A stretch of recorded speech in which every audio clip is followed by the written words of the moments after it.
Сайн байцгаана уу хүүхдүүдээ. Багш нь өмнөх хичээлээрээ гэр бүлийн орчинд хэрэгжүүлэх дадлаг хвшлүүдийн тухай мөн өдрийн төлөвлөгөө хэрхэн боловсруулах тухай загварыг танилцуулсан билээ.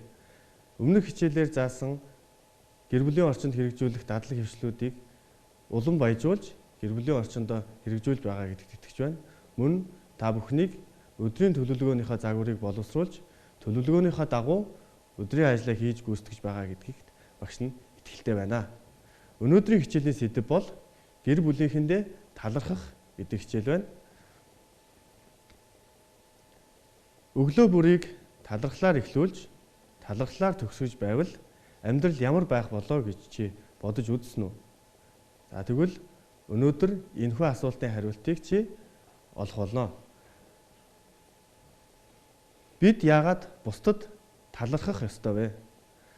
Бусдад талархал илэрхийлэх нь хүнд байх ёстой хамгийн сайхан зан чанаруудын нэг юм.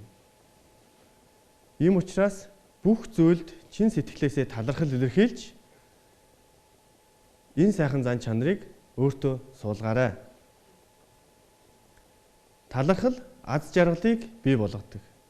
Хэрвээ чи хэн нэгэнд талархал илэрхийлвэл буцаад чамд яг тийм талархал эргээд ирэх болно. Тэгэхээр талархал нь бол аз жаргалын эхлэл болдог гэсэн үг. Талархал илэрхийлснээр эерэг уур амьсгал бий болно. Гэр бүлийнхэндээ ойр дотныхондоо байнга талархалаа илэрхийлснээр танай гэр бүлийн дотор халуун дулаан эерэг уур амьсгал, эерэг бодол сэтгэл бий болно гэсэн үг. Гэр бүлийн орчин эерэг байна гэдэг бол цаашид бүх зүйл эерэг сайхан болох нь тодорхой юм аа.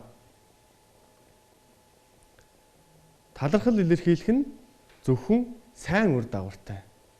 Талархлаа илэрхийлээд байвал чиний амьдралд дандаа эерэг сайн, эерэг үр дүнгууд гарна гэсэн үг.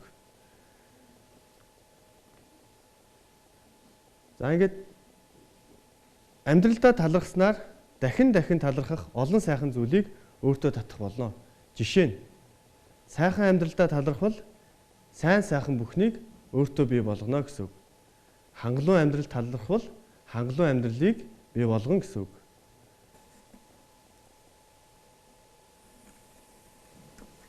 Хайртай хүмүүсээр хүрээлэгдэж байгаадаа талархвал улам бүрэл хайраар хүрээлэгдэж байх болно гэсэн үг. Чи юу хүсэж байна?